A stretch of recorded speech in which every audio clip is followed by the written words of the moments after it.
Flying Stars. Welcome to your English class. Children, today we are going to begin with a new lesson from your Beehive, Reach for the Top Part 2. This is the story of Maria Sharapova, the famous tennis player who reached the top. So, children, the writer begins by saying that there is something disarming, that is likable, that is something very attractive about Maria Sharapova, something that odds with her ready smile and glamorous attire. Attire is your dress up, the way she dresses up. There is something that is in conflict with. Conflict with means that there is something that is in contradiction to her smile and glamorous attire, and that something in her lifted her on Monday 22nd of August 2005 to the world number 1 position in women's tennis. All this happened in almost no time.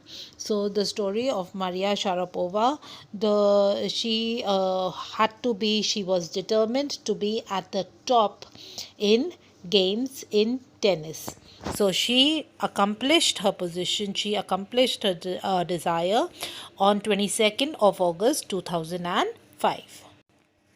Poised beyond her years, the Siberian-born teenager took just 4 years as a professional to reach the pinnacle. Pinnacle is to the peak, to the height of success. So poised means calm and elegant. She was very calm, very elegant. That was beyond her years. She wasn't as old as mature she had become. And it was only in 4 years of her profession that she reached the top, right to the top, to the pinnacle of success. She was born in Siberia. However, the rapid ascent means going up, in a fiercely competitive world began 9 years before with a level of sacrifice few children would be prepared to endure. To endure means to face. So her fight for success, her struggle for success had actually begun 9 years before she reached the top. 4 years of profession, we had said in the previous slide, and in totality 9 years. And at that time, she was a child, and the kind of sacrifices that she had to give in order to reach to this level as a child, not many children can face. Little Maria had not yet celebrated her 10th birthday when she was packed off to train in the United States. So she wasn't even 10 years old when she had to pack her bags and she had to go to the United States for training to play. She was from Siberia, she was from Russia, and she went to the United States to be trained as a player of tennis. Her trip to Florida, that is in the United States, with her father Yuri, launched her on the path of success and stardom. So, when she left home to learn tennis, to be trained as a tennis player, it was the beginning of her path to success. But it also required a heart wrenching means extremely sad. It was very difficult for her as a 9-year-old child to be separated from her mother for 2 years. Her mother Yelena, who was compelled to stay back in Siberia because of visa restrictions. She did not get the visa to the United States, and for 2 years, this little girl had to stay away from her mother. The 9-year-old girl had already learned an important lesson in life, that tennis excellence would only come at a price. That is, if she had to become an excellent player of tennis, for that she would have to pay a price. Pay a price of what? Of sacrifice, to stay away from her mother, to overcome all the sufferings, to struggle to reach for the top. It was not an easy affair. She remembers, she says, I used to be so lonely, Maria Sharapova recalls. I missed my mother terribly. My father was working as much as he could to keep my tennis training going. So he couldn't see me either. So, learning to play tennis wasn't very cheap, also, it was an expensive affair. She was away from her mother, and her father was also working day in and day out to earn a lot of money so that she could be trained well. There should be no pause, there should be no hindrance in her training of the game. So, she would not be able to see her mother or her father. Because I was so young, I used to go to bed at 8 p.m. The other tennis pupils would come in at 11 p.m. and wake me up and order me to tidy up the room and clean it. So she was a little girl. She would get tired and she would go off to bed at 8 p.m. But then her seniors, they would disturb her to a great extent. They would come by 11 p.m. and then they would wake up the little girl and they would tease her and would ask her to clean the room for them. Instead of letting that depress me, I became more quietly determined and mentally tough. I learned to take care of myself. I never thought of quitting because I knew what I wanted. So she recalls that she was so determined to learn tennis and to reach the top, to reach the height, to reach at the number one position, that she did not let all these things depress her or sadden her or let her down. Rather, she became more determined and mentally more strong, and she learned to take care of herself. And she never even thought of quitting, of leaving at times, that I'll not learn tennis. No, she went on and on. She was determined because she knew what she had wanted. When you come from nothing and you have nothing, then it makes you very hungry and determined. So she says, then that when you know that there is nothing behind you, that you have no support behind you, and you have nothing, and that there is nothing in your hands to lose, that makes you all the more keen and hungry for accomplishments, and that makes you all the more determined to achieve your goal. I would have put up with much more humiliations and insults than that to my steadfastly pursue my dream. So she says that even if she had to face all the more humiliation, even added to this what she was facing already, she says that she would continue to do so because she knew that she had to reach the number one position in tennis. So she says that toughness runs through Maria even today. It was the key to her bagging the women's singles crown at Wimbledon in 2004 and to her meteoric, that is very rapid, meteor moves at a very fast pace, meteoric rise to the world number one spot at the in the following year.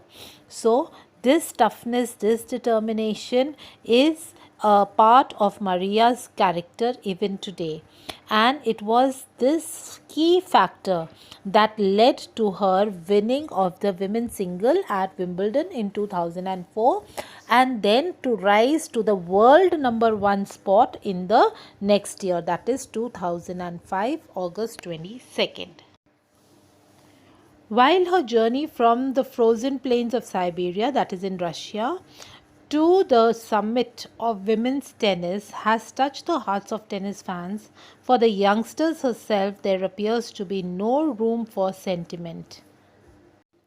So, even though with her achievement, her fans have been affected, but then she doesn't have, her heart doesn't have any room for emotional sentiments, for emotional feelings. She knows that this is her goal and that is it, and she has to achieve it. The straight looks and the answers she gives when asked about her ambition make it amply clear that she considers the sacrifices were worth it. I'm very, very competitive. I work hard at what I do. It is my job. This is the mantra for her success. So she is not emotional, she is not blindfolded. She's very clear with her thoughts, with her ambition, and she knows what she does. And she says that the sacrifices that she had to give in her childhood were, were worth it. And because of those sacrifices that she's given, that she is now at the top. And she is very competitive, she agrees, and she works hard. She knows that she works hard for every achievement of hers, and this is the mantra of her success. Though Maria Sharapova speaks with a pronounced American accent, she proudly parades her Russian nationality. Clearing all doubt, she says, I'm a Russian. So she has not forgotten her homeland. She has very good American accent. She plays for America, but then she is proud of her Russian nationality as well. And she claims that she is a Russian forever. It is true that the US is a big part of my life, but I have Russian citizenship. My blood is totally Russian. I will play the Olympics for Russia if they want me to. So she knows, she believes that though US, being in the US, being in the United States, having learned to play tennis over there, was it holds a very important part in her life, but then she has the Russian blood in her, and if Russia would want her to play the Olympics on their behalf, she would do that for her country. Like any number of teenage sensations, Maria Sharapova lists fashion, singing, dancing as her hobbies. She loves reading the novels of Arthur Conan Doyle. Uh, he's the author for Sherlock Holmes. And her fondness for sophisticated, fashionable evening gowns appears at odds with her love for pancakes of chocolate spread and fizzy orange drinks. So, just like all teenagers, all young children. She was also very fond of sophisticated evening gowns, and she loved to eat pancakes, and she loved having aerated orange drinks. So, Maria Sharapova cannot be pigeonholed or categorized. So, you cannot just confine her to you cannot limit her. Her choices or her hobbies. She has a variety of hobbies and choices just like children of her age. Her talent, unwavering desire to succeed, and readiness to sacrifice have lifted her up to the top of the world. Few would grudge her the riches she is now reaping. So, she has her talent has been unwavering, her determination has been unwavering, it has been firm, and her desire to succeed and readiness to sacrifice have lifted her. These are the key ingredients that have taken her to the pinnacle of success, to the heights of success, and few would grudge, they would oppose, they would mind her riches. She is now reaping because of all the efforts, and now she is also very rich. She is minting money.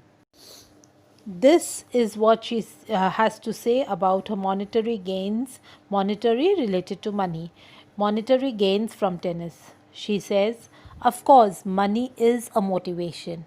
Tennis is a business and a sport, but the most important thing is to become number one in the world.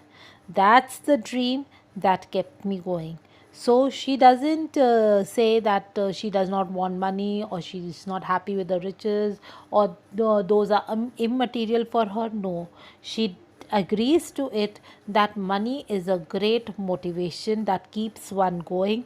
But for her, of course, the most important thing over and above money was also to become number one in the world, to be top of everyone, to be at the top of everything, and that is something that kept her going, that motivated her to go on and reach the top of the world.